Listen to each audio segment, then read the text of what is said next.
Web series story expert presents breathe into the shadows. इस explanation को sponsor किया है कॉमेडी चैनल चुप बुर्बक ने, जिसका लिंक नीचे दिया गया है। अगर आप कॉमेडी देखने के शौकीन हैं तो इसे विजिट करिए और अगर पसंद आए तो सब्सक्राइब भी कर लीजिए। फ्रेंड्स, हमारे माइंड में अलग अलग लेवल्स होते हैं। इन्हें हम कॉन्शियस, सबकॉन्शियस और अनकॉन्शियस के नाम से जानते हैं। माइंड के ये लेवल्स अलग अलग लोगों में अलग तरीके से रिएक्ट करते हैं। इसी वजह से आपने देखा होगा कि एक ही सिचुएशन में डिफरेंट लोग बिल्कुल ही डिफरेंट तरीके से रिएक्ट करते हैं। ब्रीथ की कहानी की पृष्ठभूमि माइंड के इन्हीं लेवल्स की है। ये कहानी है साइकियाट्रिस्ट अविनाश संभरवाल और उसकी फैमिली की। अविनाश काफ़ी नामी साइकियाट्रिस्ट है। सब कुछ सही चल रहा है, करियर भी और फैमिली भी। वाइफ आभा होटल में शेफ़ है, बहुत अंडरस्टैंडिंग है। एक बेटी है सिया। सिया इतनी प्यारी है कि दोनों जब काम से घर लौटते हैं तब उसे देखते ही दोनों की थकान गायब हो जाती है। आज सिया के फ्रेंड सारा का बर्थडे है। सिया ने आभा से जिद की कि वह उसे बर्थडे पार्टी में ले चले, पर आभा को अपने काम से जाना है, इसलिए आज उसे पार्टी में आभा नहीं बल्कि अविनाश लेकर गया। पर इस बर्थडे पार्टी में कुछ अनहोनी होनी थी और वो हुई। सिया जब खेल रही थी तब वो अचानक से गायब हो गई। अविनाश ने उसे बहुत ढूंढा पर वो कहीं नहीं दिखी। बाद में आभा भी वहाँ आई। उसने भी हर जगह ढूंढा पर सिया का कुछ पता नहीं चला। पुलिस भी आई पर अब तक कुछ भी सुराग नहीं मिला। थक हार कर अविनाश और आभा घर पहुंच गए हैं। सिया इन दोनों की दुनिया थी। अब जब दुनिया ही नहीं तब इन दोनों को समझ नहीं आ रहा कि क्या किया जाए। पुलिस को भी सुराग नहीं मिल रहा। इस बात को 3 महीने गुजर चुके हैं। अगर उसका किडनैप हुआ होता तो किडनैपर कांटेक्ट करता, पर अब तक ऐसा कुछ भी नहीं हुआ। एक दिन आभा ने मीडिया के सामने कैमरा पर रिक्वेस्ट किया और कहा, देखो तुम जो भी हो, तुम्हारे लिए सिया पैसा कमाने का जरिया हो सकती है, पर हमारे लिए वो सब कुछ है, हमारी दुनिया है। तुम्हें जो कुछ चाहिए हम देंगे, जितना पैसा चाहिए सब देंगे, हम किसी को कुछ नहीं बताएंगे, सिया हमें दे दो। इतने पर भी कोई रिस्पॉन्स नहीं मिला। महीने पर महीने गुजरते जा रहे हैं। अब 9 महीने हो चुके हैं। अब तक इन दोनों ने होप खो दी है। शायद सिया अब इस दुनिया में नहीं है, पर कभी कभी आभा को ऐसा लगता है कि सिया यहीं कहीं है। वो एकदम से आकर उसे मॉम कहकर पुकारेगी और उसे गले लगा लेगी। सिया को रोज़ इंसुलिन के 4 इंजेक्शंस लगते थे। पता नहीं अगर सिया जिंदा है तो उसे वो इंजेक्शन मिलते भी हैं या नहीं। अब जब सारी उम्मीदें ख़त्म हो चुकी हैं तभी एक पार्सल आया। इस पार्सल में सिया की एक ड्राइंग है और साथ ही एक वीडियो क्लिप है जिसमें दिखाया गया है कि सिया पिछले 9 महीनों से कैसी है। वीडियो में कोई घर दिख रहा है, एक केयर टेकर दिख रही है जो उसका पूरा ख्याल रख रही है, उसे 4 टाइम इंसुलिन के इंजेक्शन भी दे रही है। शुरू के कुछ दिनों में सिया ने अपने मॉम डैड को बहुत मिस किया, पर जैसे जैसे क्लिप आगे बढ़ी सिया नॉर्मल हो गई और उस केयर टेकर के साथ घुल मिल गई। वीडियो के एंड में किडनैपर, जिसने कि मास्क पहना हुआ है, कहा है, अगर तुम्हें सिया चाहिए तो तुम्हें प्रितपाल सिंह को मारना है और जब वो मरे तब उसके अंदर गुस्से के इमोशंस होने चाहिए। आभा और अविनाश खुश हैं कि चलो उनकी सिया ठीक है, पर सिया को पाने के लिए एक खून। अविनाश ने ये करने से मना कर दिया, पर आभा ने उसे कन्विंस किया। अपनी फैमिली को बचाने के लिए किसी का खून सही है या गलत, इसका जवाब किसी के पास नहीं है। थोड़ी आनाकानी के बाद अविनाश तैयार हो गया इस मर्डर को अंजाम देने के लिए। अविनाश ने प्रितपाल की सारी जानकारी जुटानी शुरू की, उसके पूरे रूटीन का पता लगाया। उसे ये पता चला कि प्रितपाल की एक शॉप है, उसे जर्माफोबिया है, यानी उसे गंदगी से एलर्जी है। जब वो गंदगी देखता है तब उसे बहुत तेज़ गुस्सा आता है। अविनाश ने उसकी कमज़ोरी का फ़ायदा उठाया, बार बार उसके घर के आगे कचरा फेंका, फिर एक दिन फ़ोन करके उसे चिढ़ाया। प्रितपाल सिंह ने गुस्से में गालियाँ दी और कहा, तुझ में हिम्मत है तो सामने आ। अविनाश ने प्रितपाल को एक लोकेशन पर बुलाया। ये वो जगह है जहाँ इस दिल्ली शहर के इस एरिया का कचरा फेंका जाता है। यहाँ बुलाकर पहले तो अविनाश ने प्रितपाल को इस कचरे के ढेर में दौड़ाया। जब उसका गुस्सा 7वें आसमान पर था तब वो प्रितपाल से भिड़ा। दोनों में हाथापाई हुई। प्रितपाल हमेशा अपने साथ एक पेन रखता है। अविनाश ने वो पेन छीन कर उस पर हमला किया और अंत में यहाँ खड़े एक बुलडोज़र को उस पर चढ़ाकर उसे मार दिया और साथ ही प्रितपाल के ही फ़ोन से इस किलिंग का वीडियो रिकॉर्ड करके मीडिया चैनल को भेज दिया। अगले दिन ये वीडियो वायरल हो गई। अविनाश और आभा ने ये सोचा था कि इस मर्डर को अंजाम देने के बाद सिया उन्हें मिल जाएगी, पर ऐसा नहीं हुआ। किडनैपर ने अगला असाइनमेंट ठीक उसी तरह भेजा है जैसा पहले भेजा था। इस बार नताशा गारेवाल को मारना है और जब वो मरे तब दिलो दिमाग में वासना के भाव होने चाहिए। दोनों को समझ नहीं आ रहा कि क्या करना चाहिए। अब वो पुलिस के पास भी नहीं जा सकते क्योंकि ऑलरेडी उनके द्वारा एक मर्डर हो चुका है। मजबूरन अविनाश ने नताशा गारेवाल के बारे में भी पता लगाना शुरू कर दिया। नताशा एक राइटर है, पर अविनाश को जब ये पता चला है कि वो मर्दों से नहीं औरतों के लिए फीलिंग्स रखती है, तब अविनाश के लिए उसके अंदर वासना जगाना इम्पॉसिबल है। यहाँ आभा को आइडिया आया है कि क्यों ना वो नताशा से मिले, उसके अंदर की वासना जगाए और फिर अविनाश मौका देकर उसे मार दे। दोनों ने सिया को पाने के लिए इस प्लान पे भी काम करना शुरू कर दिया। पहले तो आभा ने नताशा के साथ फूड ब्लॉगर बनकर दोस्ती की, फिर उसके साथ बाई रोड जोधपुर को चली। प्लान था कि Avinash through out the journey दूसरी कार से फॉलो करेगा और जगह देकर उसे मार दिया जाएगा। पहले आभा और नताशा एक होटल में रुके। उसके बाद जब दोनों यहाँ से चले तब आभा ने नताशा से कुछ ऐसी बातें की जिससे नताशा की फीलिंग्स जागी और एक सुनसान जगह देखकर दोनों एक दूसरे के करीब आ चुकी थी। नताशा ने तो अपने कपड़े उतार दिए थे, इतने में आभा ने उसके हाथ कार से हथकड़ी से बांध दिए और फिर यहाँ पहुँचा है अविनाश, जिसने कार को धक्का देना शुरू किया और गाड़ी को खाई में ढकेल दिया। जब ये सब हो रहा था तब आभा ने नताशा के ही फ़ोन से इस मर्डर को रिकॉर्ड किया और फिर वीडियो मीडिया चैनल को भेजकर फ़ोन को खाई में ही फेंक दिया।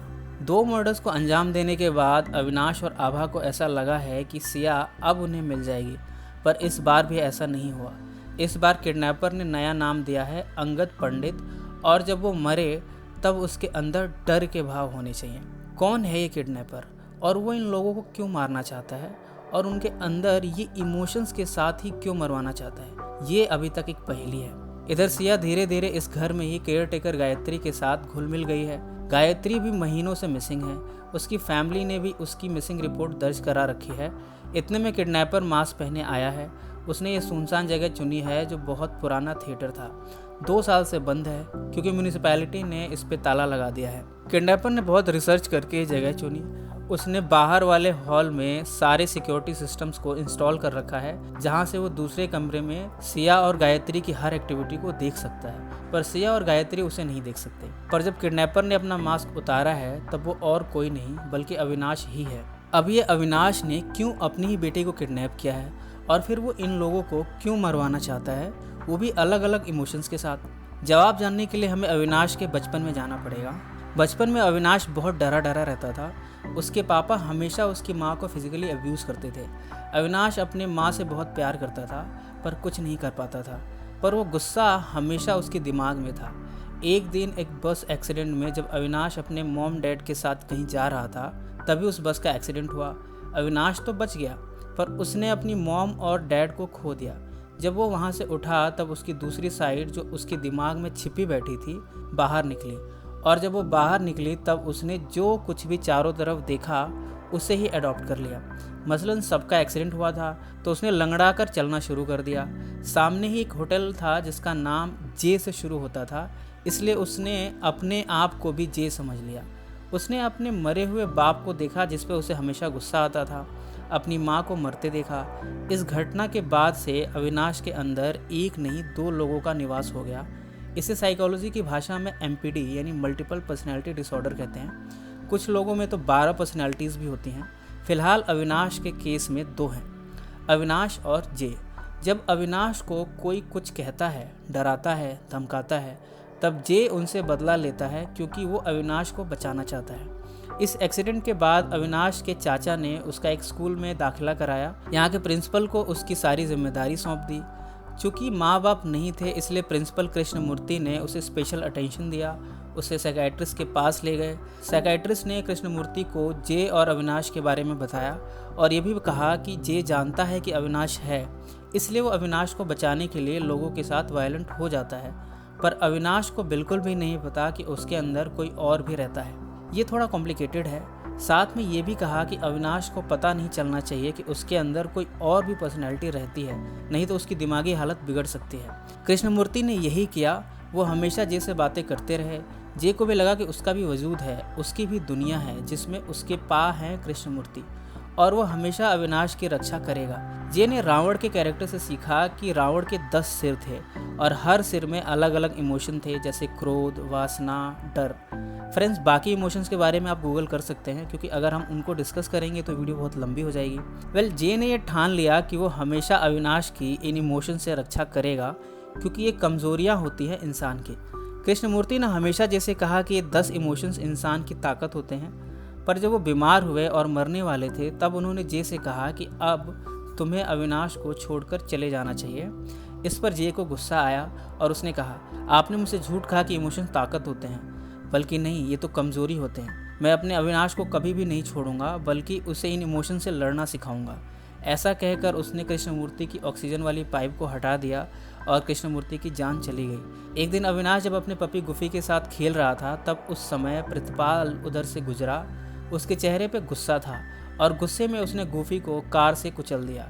यही वजह थी कि प्रेजेंट में जे ने अविनाश की बेटी सिया को किडनैप किया और उससे प्रतिपाल को मरवाया, वो भी उसके इमोशन के साथ, ताकि वो अविनाश को इन इमोशन से बचा सके। उसके लिए गुस्सा ही वजह थी गुफी के मरने की।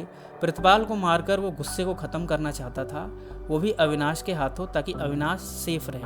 नताशा को मरवाने के पीछे वजह थी अविनाश का बचपन में नताशा अविनाश के हॉस्टल में मिली। दोनों एक दूसरे को किस करने लगे थे कि हॉस्टल के स्टाफ ने दोनों को देख लिया। उसने दोनों को डांटा। यहाँ नताशा मुकर गई। उसने सारा इल्ज़ाम अविनाश पर डाल दिया। बाद में अविनाश को इसकी पनिशमेंट दी गई। यहाँ अविनाश को पनिशमेंट की वजह थी नताशा की हवस, इसलिए जे ने अविनाश के द्वारा हवस के साथ नताशा को मरवाया। आज की डेट में ये केस मिला है कबीर सावंत को। कबीर को समझ नहीं आ रहा कि इन दो मर्डर्स का लिंक क्या है। तभी अविनाश कबीर से मिला है और कहा है, मैं आपकी इस केस में हेल्प करना चाहता हूँ। मुझे लगता है कि मेरा कोई पेशेंट है जो इन मर्डर्स को अंजाम दे रहा है। कबीर भी अविनाश की बातों से कन्विंस हो गया। मर्डर के पैटर्न से कबीर और उसकी टीम ने पता लगा लिया है कि किलर इमोशन के साथ मार रहा है, इसलिए किलर रावण किलर के नाम से मशहूर हो गया है। अविनाश का आइडिया ये है कि अगर वो पुलिस के साथ रहेगा तब वो उनके हर मूवमेंट पर नज़र रखेगा और केस को अपने हिसाब से भी दिशा दे पाएगा। पर कबीर को क्या पता कि अविनाश की स्प्लिट पर्सनैलिटी ही इन मर्डर्स को अंजाम दे रही है। अविनाश और आभा को अंगद पंडित को मारना है। अंगद दरअसल अविनाश के साथ नैनीताल में मेडिकल कॉलेज में पढ़ता था। अंगद को डर था कि जो एग्ज़ाम दिया है उसमें वो फेल हो जाएगा, क्योंकि उसका पेपर अच्छा नहीं गया था। इसलिए कॉलेज का वो कमरा जहां आंसर शीट रखी हुई थी उसमें उसने आग लगा दी। पर अंगद को नहीं पता था कि उस वक्त उस कमरे में अविनाश का दोस्त हिमांशु भी मौजूद था। आग की वजह से हिमांशु की उसी कमरे में मौत हो गई। बाद में अंगद जेल तो चला गया, पर जे को अंगद से आज भी उसका बदला लेना है, और वजह है डर, क्योंकि अंगद ने डर की वजह से कमरे में आग लगाई थी। मौका पाकर अविनाश अंगद से मिला, उससे दोस्ती की और उसके कमरे में ही उसे मार दिया। इस तरह जे ने अविनाश से तीसरे इमोशन डर को भी मरवा दिया। अभी वो बाकी के इमोशंस को भी मरवाएगा, तब जाकर वो सिया को आभा और अविनाश के पास भेजेगा। पर इसी बीच कबीर को अविनाश पे शक होने लगा है और साथ में आभा पर भी। इसकी वजह है नताशा जोधपुर जाते वक्त जिस होटल में रुकी थी वहाँ एक लिप बाम मिला है और आभा के पास भी सेम वही ब्रांड का लिप बाम है। अविनाश भी उस दिन उधर था, उसके फ़ोन रिकॉर्ड से पता चला है। अंगद के कमरे से उसके कॉलेज की तस्वीर मिली है जिसमें अविनाश की तस्वीर भी है। इससे कबीर को पता चल चुका है कि अविनाश अंगद के साथ कॉलेज में था। हो न हो उसका कुछ तो लिंक है इस सीरियल किलिंग से। सच जानने के लिए कबीर पहुंचा अविनाश और अंगद के कॉलेज नैनीताल। वहां कबीर को पूरी सच्चाई का पता चला है। अविनाश के साइकियाट्रिस्ट जो अभी भी नैनीताल में ही थे, उन्होंने अविनाश के इस साइकोलॉजिकल प्रॉब्लम के बारे में बताया। अब तक आभा को भी पता चल चुका है कि अविनाश के अंदर कुछ तो गड़बड़ है। उसने एक रात अविनाश के हाव भाव बदलते देखा। वो बिल्कुल ही अलग था। ऐसा लगा शरीर अविनाश का है पर उसके अंदर कोई और है। आभा ने अविनाश का पीछा किया। अविनाश वहाँ गया जहाँ उसने सिया को किडनैप किया है। जब अविनाश यानी जे वहाँ से निकला तब आभा अंदर गई और उसने सिया को वहाँ पाया। लगभग 10 महीने बाद आभा अपनी बेटी से मिली है। उसकी आंखों में खुशी के आंसू हैं, साथ ही दुख भी है कि अपनी बेटी का 10 महीने का बचपन उसने मिस कर दिया। इतने में जे वहाँ पहुँचा। आभा ने डंडा उसके सिर पे दे मारा और गायत्री और सिया को लिए वहाँ से भागी। कबीर भी अपनी टीम के साथ वहाँ पहुँच गया। यहाँ जे और कबीर में हाथापाई भी हुई। कबीर अविनाश की इस बीमारी को अच्छी तरह समझता है, इसलिए उसने इस मैटर को बड़े ही सेंसिटिवली हैंडल किया है। वो जानता है आभा ने अपनी बच्ची को बचाने के लिए ये सब किया, इसलिए उसने उसे भी छोड़ दिया। इन सब को 1 साल बीत चुका है। आज आभा अविनाश से मिलने गई है। अविनाश ने कहा है कि उसका ट्रीटमेंट चल रहा है। पिछले 1 साल में काफ़ी इम्प्रूवमेंट है। अब तक अविनाश भी जान चुका है कि उसके अंदर कोई और भी है और वो धीरे धीरे इन सब से उभर रहा है। इस एक्सप्लेनेशन को स्पॉन्सर किया है कॉमेडी चैनल चुप बुर्बक ने, जिसका लिंक नीचे दिया गया है। अगर आप कॉमेडी देखने के शौकीन हैं तो इसे विजिट करिए और अगर पसंद है तो सब्सक्राइब भी कर लीजिए। फ्रेंड्स, ये कहानी कैसे लगी कमेंट्स में ज़रूर मेंशन करें, और किसी कहानी को आप देखना चाहें तो उसे भी मेंशन करें, हम उसे भी पब्लिश करेंगे। पोएम, शायरी और कहानियों के ऊपर हमने चैनल शुरू किया है सुनो कहानी, इसका लिंक नीचे दिया गया है। आपसे गुजारिश है कम से कम एक बार ज़रूर इस चैनल को विजिट कीजिए और अगर पसंद आए तो सब्सक्राइब भी कर लीजिए। कोई कविता या कहानी आपने लिखी हो और आप उसे सुनना चाहते हो तो हमें व्हाट्सएप करें या मेल करें, हम उसे भी पब्लिश करेंगे। और भी किसी कवि की रचना अगर आप सुनना चाहें तो उसे भी मेंशन करें, हम उसे भी पब्लिश करेंगे। अगर आपने हमारे चैनल को अभी तक सब्सक्राइब नहीं किया तो सब्सक्राइब कर लीजिए और बेल आइकन दबा दीजिए। हमसे पर्सनली जुड़ने के लिए आप हमारे Facebook page web series story expert, जिसका लिंक नीचे दिया गया है, उस पर क्लिक करके हमसे जुड़ सकते हैं। सो फ्रेंड्स, फिर मिलेंगे ज़िंदगी के किसी नए मोड़ पे। जय हिंद।